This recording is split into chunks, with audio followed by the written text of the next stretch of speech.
ಎಲ್ಲ ಪ್ರಾಣಿಗಳಲ್ಲಿ ಮಾನವ ಪ್ರಾಣಿ ಅತಿ ಶ್ರೇಷ್ಠವಾದ ಪ್ರಾಣಿ. ಮಾನವ ಮಾತಾಡಬಲ್ಲ ಮಾನವ ಮಾತಾಡಬಲ್ಲ. ಮಾತು ಬಹಳ ಶ್ರೇಷ್ಠವಾದದ್ದು. ಮಾತು ಬಹಳ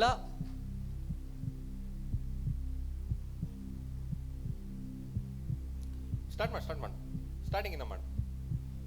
ನೀರು ಬೇಕಾ? ನೀರು. ಹಾಂ, ಆರಾಮ ಆರಾಮ ಆರಾಮ, ಏನು ಟೆನ್ಷನ್ ಇಲ್ಲ. Okay, when you say you are ready, you are ready. Ready sir. Ready? 3, 2, 1 go. ಎಲ್ಲ ಪ್ರಾಣಿಗಳಲ್ಲಿ ಮಾನವ ಶ್ರೇಷ್ಠ ಪ್ರಾಣಿ. ಮಾನವ ಮಾತಾಡಬಲ್ಲ. ಮಾತು ಬಹಳ ಶ್ರೇಷ್ಠವಾದದ್ದು. ಅಂದರೆ ಮಾತು ಬಹಳ ಸಾರಿ sir, you can't. I need 5 minutes. Can you please give me 5 I minutes? Will give 10 minutes. Don't worry. Yes sir. Can I go out and come please? You forget that sentence and continue from there. No, I want I want to go somewhere. Okay, go somewhere out of the studio. Okay, please. Thank you. please. ಎಲ್ಲ ಪ್ರಾಣಿಗಳಲ್ಲಿ ಮಾನವ ಶ್ರೇಷ್ಠ ಪ್ರಾಣಿ. ಮಾನವ ಮಾತಾಡಬಲ್ಲ. ಮಾತು ಅತಿ ಶ್ರೇಷ್ಠವಾದದ್ದು. ಅಂದರೆ ಮಾತು ನಮಗೆ ಅಂದರೆ ಮುಖ್ಯವಾದದ್ದು. ಭಾವನೆಗಳನ್ನು ದುಃಖ ಸುಖ ಎಲ್ಲವನ್ನು ಹಂಚಲು ಮಾತು ಮುಖ್ಯ. ಹಾಗೂ ಚೆನ್ನಾಗಿ ಮಾತನಾಡುವವರು, ಒಳ್ಳೆಯಾಗಿ ಮಾತನಾಡುವವರು ಅತಿ ಜಾಣ. ಆಯಾ ಸಂದರ್ಭಕ್ಕೆ ತಕ್ಕಂತೆ ಸಮಂಜಸವಾಗಿ ಮಾತನಾಡುವುದು ಒಂದು ಕಲೆ. ಹಾಗೂ ಮಾತಬಲ್ಲವನಿಗೆ ಜಗಳವಿಲ್ಲವೆಂಬ ಮಾತು ಅಕ್ಷಮ್ರಶ ನಿಜ. ಹಾಗೂ ಬೇರೆಯವರು ಸಂತೋಷ ಪಡಲಿಕ್ಕೆ ಮಾತಾಡಿ ನಗಿಸುತ್ತಾರೆ. ಅವರು ಮಾತ್ರ ಜಾಣವಲ್ಲ. ಜಾಣ ಅಂದ್ರೆ ತುಂಬಾ ಸ್ಮಾರ್ಟ್ ಅಲ್ಲ. ಬೇರೆಯವರು ಯಾರು ಬೇರೆಯವರ ನೋವು ಆಗದಂತೆ ಮಾತಾಡುತ್ತಾರೆ, ಅವರು ಜಾಣ. ಹಾಗೂ ಮಕ್ಕಳ ವಿಷಯದಲ್ಲಿ ನಾವು ಬಂದ್ರೆ, ಮಕ್ಕಳಿಗೆ ಮಕ್ಕಳ ಜೊತೆ ನಾವು ಒಳ್ಳೆ ಮಾಡಿ ಮಾತಾಡಿದ್ರೆ, ಅಂದ್ರೆ ಪ್ರೀತಿಯಿಂದ ನಯವಾಗಿ ನಾವು ಮಾತಾಡಿದ್ರೆ ಅವರಿಗೆ ತುಂಬಾ ಖುಷಿ ಆಗ್ತದೆ. ಹಾಗೂ ಅವರು ನಮ್ಮದು ಪ್ರೀತಿಯ ಸ್ನೇಹಿತರಾಗುತ್ತಾರೆ. ನಾವು ಮಕ್ಕಳ ಜೊತೆ ಮಾತಾಡುವಾಗ ಎಚ್ಚರಿಕೆಯಿಂದ ಮಾತಾಡಬೇಕು. ನಾವು ಸಿಟ್ಟಿಂದ ಅಥವಾ ಇರುವಾಗ ನಾವು ಮಕ್ಕಳ ಜೊತೆ ಒರಟಾಗಿ ಮಾತಾಡಬಾರದು. ನಾವು ಒರಟಾಗಿ ಮಾತಾಡಿದರೆ ಮಕ್ಕಳು ಅದನ್ನೇ ತಿರುಗಿ ನಮಗೆ ಆ ಶಬ್ದಗಳನ್ನು ಪುನರುಚ್ಚರಿಸುತ್ತಾರೆ. ಮಕ್ಕಳು ಗಿಳಿಗಳಂತೆ. ನಾವು ಮಾತಾಡಿದ್ದು ಸರಿಯಾದರೂ ತಪ್ಪಾದರೂ ಅದು ಅವರು ಪುನರುಚ್ಚರಿಸುತ್ತಾರೆ. ಹಾಗೂ ಮಕ್ಕಳಿಗೆ ಸಣ್ಣ ಪುಟ್ಟ ಕಥೆಗಳು ಅಥವಾ ಹಾಸ್ಯದ ಮಾತುಗಳು ಅಂದರೆ ತುಂಬಾ ಇಷ್ಟ. ಇದು ಅವರಿಗೆ ಆಕರ್ಷಿಸುತ್ತದೆ.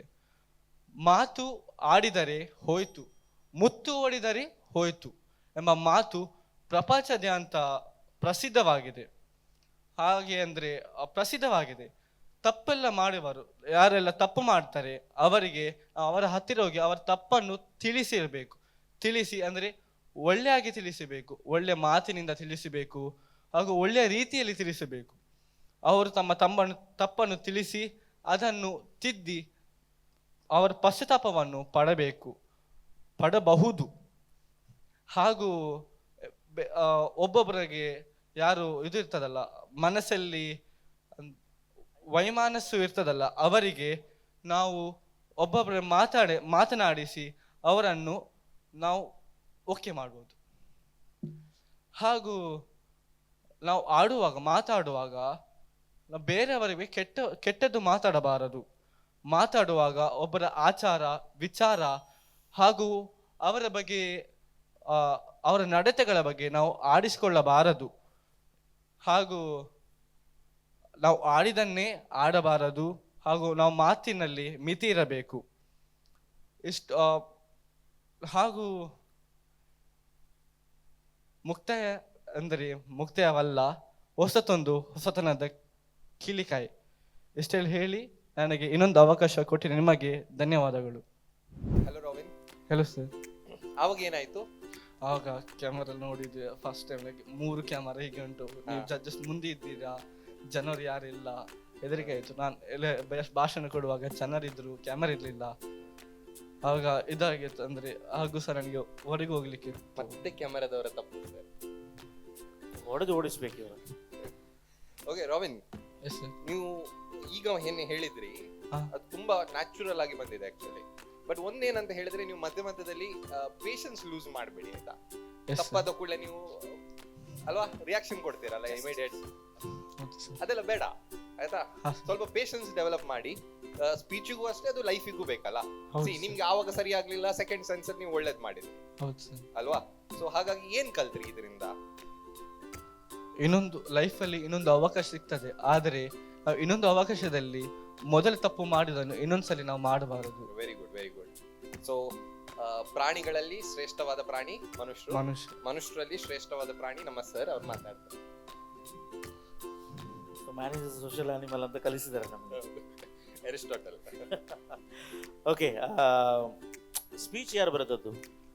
ಅದು ಬುಕ್ ಅಲ್ಲಿ ಇತ್ತು, ನಾನು ಓದಿದೆ. ನನ್ನ ಟೀಚರ್ಸ್ ಅವ್ರು ಬುಕ್ ಕೊಟ್ಟಿದ್ರು, ಲೈಬ್ರರಿಯಿಂದ ತಗೊಂಡದ್ದು. ಅದು ಬುಕ್ ಓದಿದೆ. ಯಾರು ಹೆಲ್ಪ್ ಮಾಡೋಲ್ಲ ಬರೆಯಲಿಕ್ಕೆ? ಆ? ಟೀಚರ್ಸ್, ಪೇರೆಂಟ್ಸ್ ಹೆಲ್ಪ್ ಮಾಡ್ತಾರೆ. ನಂದು ಅಕ್ಷರ ಸರಿ ಇಲ್ಲ, ಅದಕ್ಕೆ ನನ್ನ ಅಮ್ಮನಿಗೆ ಕೊಟ್ಟಿದ್ದು ಬರೀಲಿಕ್ಕೆ. ಅಯ್ಯೋ ದೇವರೇ, ನಾಡಿದ್ದು ಎಕ್ಸಾಮ್ಗೆ ಅಮ್ಮನೇ ಬರ್ತಾರ? ಅಲ್ಲ, ಅವಾಗ ಚಂದ ಮಾಡ್ಬಾರಿತ್ತು. ಚಂದ ಅಂದ್ರೆ ಹೇಗೆ? ಮೆಲ್ಲ ಬರೀತೆ. ಗಂಟೆ 3 ಇರುವುದು ಬರೀಲಿಕ್ಕೆ, ಮೆಲ್ಲ ಬರೀಲಿಕ್ಕೆ 6 ಗಂಟೆ ಕೊಡುದಿಲ್ಲ. ಅಲ್ಲ, ಅದು ಎಷ್ಟನೇ ಕ್ಲಾಸ್ ಬುಕ್ ಸ್ಟ್ರೇಟ್ ಇದ್ದು ಬರಿಬಹುದು, ಒಳ್ಳೆ ಬರ್ತದೆ. 10ನೇ. ಬುಕ್ ಸ್ಟ್ರೈಟ್ ಇದ್ರೆ? ಅಲ್ಲ, ಪೇಪರ್ ಸ್ಟ್ರೇಟ್ ಇದ್ರೆ ಅಕ್ಷರ ಒಳ್ಳೆ ಬರ್ತದೆ. ಪ್ರತಿ ಸಲ ಸ್ಟ್ರೈಟ್ ಇಟ್ಕೊಳ್ಬೋದಲ್ಲ. ಹೌದಾ, ಆದ್ರೆ ಈಗ ನನಗೆ ಎಕ್ಸಾಮ್ ಇತ್ತು, ಎಕ್ಸಾಮ್ ಆಗ್ತುಂಟು, ಅದಕ್ಕೆ ನಾನು ಬರೀಲಿಕ್ಕೆ ಹೋಗ್ಲಿಲ್ಲ. ಅಮ್ಮನಿಗೆ ಕೇಳಿದ್ದು ಬರೀಲಿಕ್ಕೆ, ಅದು ಬರೆದು ಕೊಟ್ರು. ಈಗ ನೀನು ಹೇಳಿದ್ದು ಬರೆದದ್ದು ಅಲ್ಲ, ಅದು ನಿಂದೆ ಹೇಳಿದ್ದು. ಹೌದು, ಸ್ವಲ್ಪ ಸ್ವಲ್ಪ ಬರ್ದಿದ್ದಿತ್ತು, ಅದೆಲ್ಲ ನನ್ನಿಂದಲೇ ಬಂದಿತ್ತು. ಈಗ ಓಕೆ ಅಂತ ಹೇಳಿದಿ, ಅದು ಎಲ್ಲಿ ಬರೆದಿತ್ತು ಅದರಲ್ಲಿ? ಅದು ಬರ್ಲಿರ್ಲಿಲ್ಲ. ಇಲ್ಲಿ ಆನ್ ದ ಸಡನ್ ಬಂತಲ್ಲ. ಹೌದು ಸರ್. ಅದಕ್ಕೆ ಸರ್ ಹೇಳಿದ್ದು ನ್ಯಾಚುರಲ್, ಯಾವುದು ಆರ್ಟಿಫಿಷಿಯಲ್ ಇರಲಿಲ್ಲ ನಿನ್ನಲ್ಲಿ, ನ್ಯಾಚುರಲ್ ಇತ್ತು. ಮತ್ತೆ ನೀನು ಇಷ್ಟು ಸ್ಟ್ರೆಸ್ ಮಾಡಿದಿ ಮಾರೆ. ಈಗೆಲ್ಲ ಭಯಂಕರ ಎಲ್ಲ ಇದೆ. ಹಾಸನದಲ್ಲಿ 41, ಇಲ್ಲಿ 22, ಎಂಥದ್ದು ಗೊತ್ತುಂಟಾ? ಇಲ್ಲ. Heart attacks. ಅದೆಲ್ಲ ಜಸ್ಟಿಸ್ ಎಲ್ಲ ಮಾಡ್ಲಿಕ್ಕೆ ಹೋಗ್ಬೇಡ ನೀನು, ಬಿ ರಿಲ್ಯಾಕ್ಸ್ ಅಲ್ವಾ. ಕ್ಯಾಮರಾವೇನು ಮೇಲೆ ಬರುತ್ತಾ? ಅಲ್ಲ ಸರ್, ನಾನು ಮೊದಲ ಸಲ ನೋಡಿದಲ್ಲ, 3 ಕ್ಯಾಮರಾ ಒಂದೇ ಸಲ ಉಂಟಲ್ಲ ಸರ್. ಎಂತ ಪೋಸ್ಟ್ ಮಾರ್ಟಮ್ ರೂಮ್ ನಲ್ಲಿ ಇದ್ದೀರಾ ಮಾರ ನೀನು? ಕ್ಲಾಸ್ ರೂಮ್ ನಲ್ಲಿ CC ಕ್ಯಾಮರಾ ಇಲ್ವಾ? ಒಂದೇ ಇರುದು. ಸರ್ ಕ್ಯಾಮರಾ ತಪ್ಪಲ್ಲ ಸರ್, 3 ಕ್ಯಾಮರಾ ತಪ್ಪು. ಸೈನ್ಸ್ ಸಿಸಿಲಿಸ್ ಅಲ್ವಾ? ಅದು ಮೇಲೆ ಇರ್ತದೆ ಅಲ್ಲ, ಅಲ್ಲಿ ಕೂತ್ಕೊಂಡು ಏನೋ ಮಾಡ್ಬೋದು ನೀವಲ್ಲ. ಈಗ ಮದರ್ ಸುಪೀರಿಯರ್ಗೆ ಹೇಳಬೇಕು, ಪ್ರಿನ್ಸಿಪಲ್ರಿಗೆ 3 ಹಾಕಿ. Robin will be silent. You are violent or silent? Mix. Teacher ಇರುವಾಗ ಸೈಲೆಂಟ್, ಟೀಚರ್ ಅವರಿಗೆ ವೈಲೆಂಟ್. ಹೌದಾ? ಹೌದು. ಮನೆಯಲ್ಲಿ ವೈಲೆಂಟ್, ಅಪ್ಪ ಇರುವಾಗ ಸೈಲೆಂಟ್. ಎಲ್ಲ ನಮ್ಮಲ್ಲಿಯೇ ಇದೆ. ಸೊ ನಾವು ಹೊರಗೆ ಹೋಗಿ ಬರೋಣ. ರಾವಿನ್, ಅಷ್ಟಂಗ ನೀವು ಥಿಂಕ್ ಮಾಡಿ. ನಾವು ಸೆಲೆಕ್ಟ್ ಮಾಡಿದ್ರೆ ನೀವು ಹೇಗಿರ್ತೀರಿ, ನಾವು ಸೆಲೆಕ್ಟ್ ಮಾಡದಿದ್ರೆ ವೈಲೆಂಟ್ ಆಗ್ತೀರಾ, ಸೈಲೆಂಟ್ ಸ್ಪೀಚ್ ಮಾಡುವ ಹೊರಗೆ ಹೋಗ್ತಿದ್ದಾನೆ. ಹೌದು, ನನಗೊಂದು ಟೈಮ್ ಹೊರಗೆ ಹೋಗ್ಲಿಕ್ಕೆ ಉಂಟು ಅಂತ ಹೇಳಿ. ಈಗ ನಾವು ಇಬ್ಬರು ಹೊರಗೆ ಅದು ಅರ್ಜೆಂಟ್ ಇತ್ತು ಸರ್. ನಮ್ಗೆ ಅರ್ಜೆಂಟ್ ಇದೆ, ನಿಂಗೆ ಗೊತ್ತಿಲ್ಲ, ನೀರು ಕುಡಿತಿದ್ದೇನೆ, ಅರ್ಜೆಂಟ್ ಇದೆ, ಹೋಗಿ ಬರ್ತೇವೆ. ಅಲ್ಲ, ಸೀದಾ ಓಪನ್ ಆಗಿ ಹೇಳ್ತೇನೆ, ನಮ್ಗಿಬ್ಬರಿಗೆ ಏನು 5 € ಪ್ಯಾಂಪರ್ ಕೊಟ್ಟಿದ್ದಾರೆ ಎಕ್ಸ್ಟ್ರಾ. ಇಲ್ಲ ಸರ್, ನಿಮ್ಗೆ ಬ್ರೇಕ್ ಇತ್ತು ಮಧ್ಯದಲ್ಲಿ. ಯಾರಿಗೆ? ನಿಮಗೆ. ನಮ್ಗೆ ಚಾ ಕುಡಿಲಿಕ್ಕೆ ಬ್ರೇಕ್ ಇತ್ತು, ನನಗದು ಬ್ರೇಕ್ ಕೊಡ್ಲಿಲ್ಲ. ನಿಮ್ಗೆ ಬ್ರೇಕೇ ಕೊಡ್ಲಿಲ್ವಾ? ಅಲ್ಲ, ಮತ್ತೆ ಇಲ್ಲಿ ಹಾಕಿದ್ರು? ನಾನು ಅಮ್ಮ ಜೊತೆ ಕೂತ್ಕೊಂಡಿದ್ದೆ. ಅಮ್ಮ ಜೊತೆ ಕೂತ್ಕೊಂಡ್ರೆ ಹೊರಗೆ ಹೋಗ್ಲಿಕ್ಕಿಲ್ವಾ? ಅಲ್ಲ, ನಾನು ಅದು ಓದ್ತಿದ್ದೆ, ಮಂಡಿಗೆ ಹೋಗ್ತಿರ್ಲಿಲ್ಲ. ಅಮ್ಮ ಹೊರಗೆ ಹೋಗ್ಲಿಕ್ಕೆ ಬಿಡ್ಲಿಲ್ವಾ? ಬಿಟ್ರು. ಆದ್ರೆ ಟೈಮ್ ಆಯ್ತು. ಇಲ್ಲಿ ಬರುವಾಗ ಹೊರಗೆ ಹೋಗ್ಲಿಕ್ಕೆ ಹೆದರಿಕೆ ಆಯ್ತು, ಅದಕ್ಕೆ ಹೋಗ್ಲಿಲ್ಲ. ಎಷ್ಟು ಉದ್ದದ ಹುಡುಗ ಮಾರ, ಎಷ್ಟು ಹೈಟ್? 179 ಸೆಂಟಿಮೀಟರ್ಸ್. ಓಕೆ, ಇಷ್ಟು ಉದ್ದದ ವ್ಯಕ್ತಿ ನೀನು, ಇಷ್ಟು ಅಗಲದ ವ್ಯಕ್ತಿ, 10th ನಲ್ಲಿ ಇಷ್ಟು ಒಳ್ಳೆ ಹೈಟ್ ಇದ್ರೆ ಸರ್, ನಮ್ಗೆಲ್ಲ ಇರಬೇಕಿತ್ತು ಮಾರ 10th ನಲ್ಲಿ. 10th ನಲ್ಲಿ ನಾವು ಇಷ್ಟೇ, ಇಷ್ಟು ಕೂಡ ಅಲ್ಲ, ಇಷ್ಟೇ ಇರ್ಲಿ ಸರ್. ಇಷ್ಟೇ ಇದ್ದದಕ್ಕಾಯ್ತಿಲ್ಲ, ನಿಮ್ಗೆ ಹಿಡಿಲಿಕ್ಕೆ ಆಗ್ತಿರಲ್ಲ. ಇಷ್ಟಕ್ಕೆ ಒಂದು ಅಷ್ಟು ಮಂದಿ ಹಿಂದೆ ಬೀಳ್ತಿದ್ರು ಸರ್. ನಿನ್ನ ಹಾಗೆ ಇರ್ತಿದ್ರೆ ಸರ್, ನಾನು ನಿಜವಾ ಸರ್? ಮನೇಲಿ ಬರುದಿಲ್ವಾ ಸರ್ ದೈಜ್ ವರ್ಲ್ಡ್? ಮನೇಲಿ ಬರುದಿಲ್ವಾ ದೈಜ್ ವರ್ಲ್ಡ್? ಮನೆಗೆ ಬರುತ್ತೆ. ಬಾ, ಹೊರಗೆ ಹೋಗೋದು ಬೇಡ. Thank you sir. Yes sir.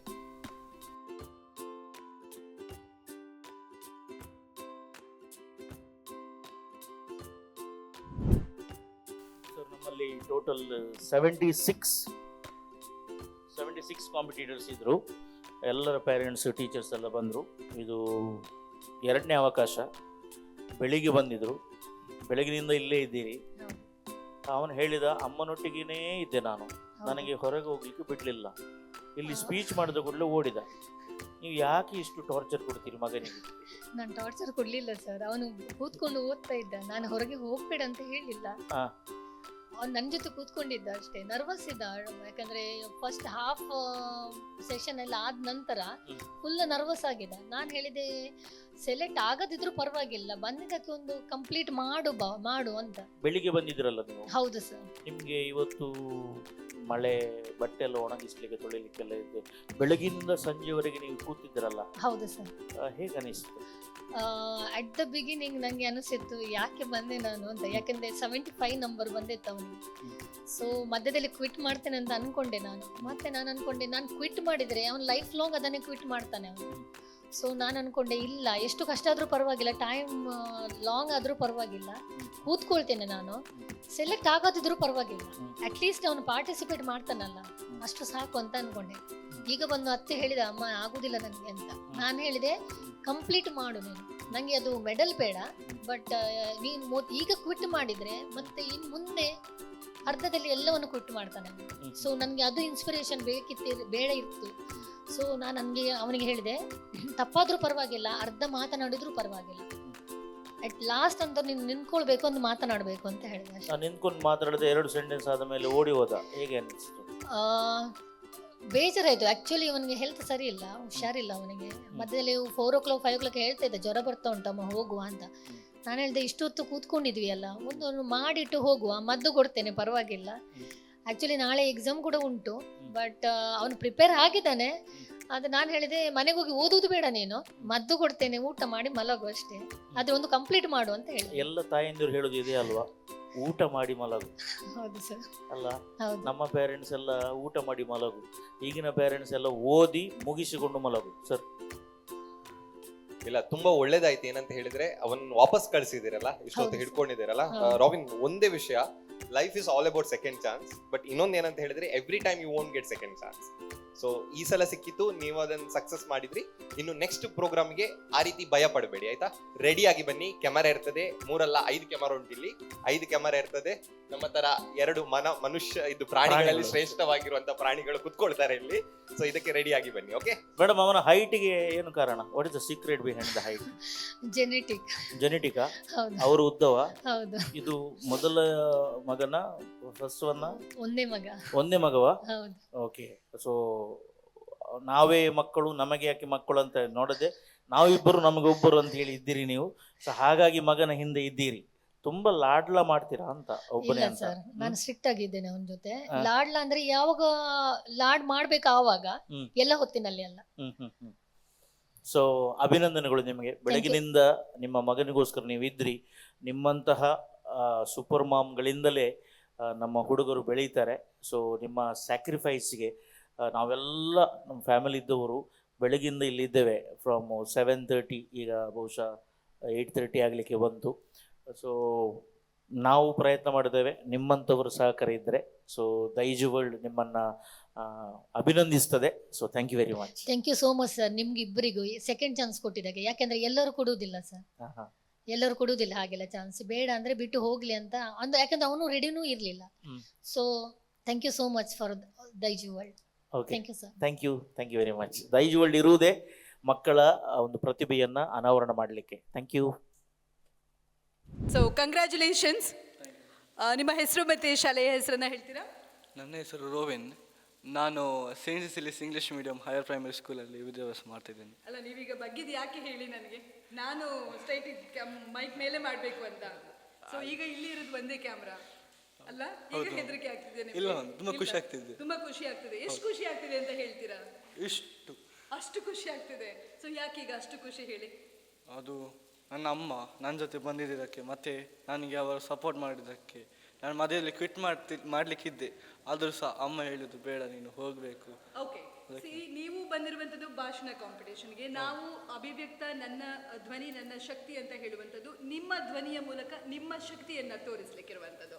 So ಹಾಗಿರುವಾಗ ನೀವು ಯಾಕೆ ಅದಷ್ಟು ಕಾನ್ಫಿಡೆನ್ಸ್ ಅನ್ನ ಕಳ್ಕೊಂಡು ಬಂದ್ರಿ? ಅದು ನಾನು ಬೆಳಗಿನ ಓದುವುದು ಬಂದದ್ದು, ಮನೆಯಲ್ಲಿ ಬರುವಾಗ ಕರೆಕ್ಟ್ ಪಾಠ ಎಲ್ಲ ಬಾಯಾಟ್ ಮಾಡಿ ಬಂದದ್ದು, ಇಲ್ಲ ಅಂಡರ್ಸ್ಟ್ಯಾಂಡ್ ಮಾಡಿ ಬಂದದ್ದು. ಅಲ್ಲಿ ಇದ್ದು ಕೂತ್ಕೊಂಡು ಅದೇ ಓದ್ಕೊಂಡು ಮರ್ತೋದೆ. ಹಾಗಾಗಿ ನಾನು ಮುಂದೆ ಬರುವಾಗ ತುಂಬ ಕ್ಯಾಮರಾಗಳಿದ್ರು, ಒಂದ್ಸಲ ಬ್ಲ್ಯಾಂಕ್ ಆದೆ, ಅದಕ್ಕೆ ಮರ್ತದೆ. ಅದಕ್ಕೆ ಹೇಳುದು ಅತಿ ಆದ್ರೆ ಅಮೃತ ಕೂಡ ವಿಷ ಆಗ್ತದೆ ಅಂತ. ಎಷ್ಟು ಓದ್ಬೇಕು ಅಷ್ಟೇ ಓದ್ಬೇಕು, ಹೌದಲ್ಲ? ಹೌದು. ಸೊ ಇನ್ನೂ ಆ ತಪ್ಪನ್ನ ಮಾಡ್ಲಿಕ್ಕೆ ಹೋಗ್ಬೇಡಿ. ಅಂಡ್ ಜಡ್ಜಸ್ ಕೂಡ ನಿಮ್ಗೆ ಒಳ್ಳೆ ರೀತಿಯ ಕಮೆಂಟ್ಸ್ ಅನ್ನ ಕಾಂಪ್ಲಿಮೆಂಟ್ಸ್ ಅನ್ನ ಕೂಡ ಕೊಟ್ಟಿದ್ದಾರೆ. ಸೊ ಅದನ್ನ ಫಾಲೋ ಮಾಡಬೇಕು. ನೆಕ್ಸ್ಟ್ ತುಂಬಾ ವಿಭಿನ್ನವಾಗಿರುವಂತಹ ಪ್ರಿಪರೇಷನ್ಸ್ ಕೂಡ ಬೇಕಾಗ್ತದೆ, ಬಿಕಾಸ್ ಅಂತ ರೌಂಡ್ಸ್ ಕೂಡ ಇದೆ. ಸೊ ಎಲ್ಲ ರೌಂಡ್ಸ್ ಅಲ್ಲಿ ಬಂದು ನೀವು ಫೈನಲ್ಗೆ ಬರೋದು ನಮ್ಮ ಆಸೆ ಆಗಿರ್ತದೆ. Okay, so congratulations and all the best. Thank you ma'am.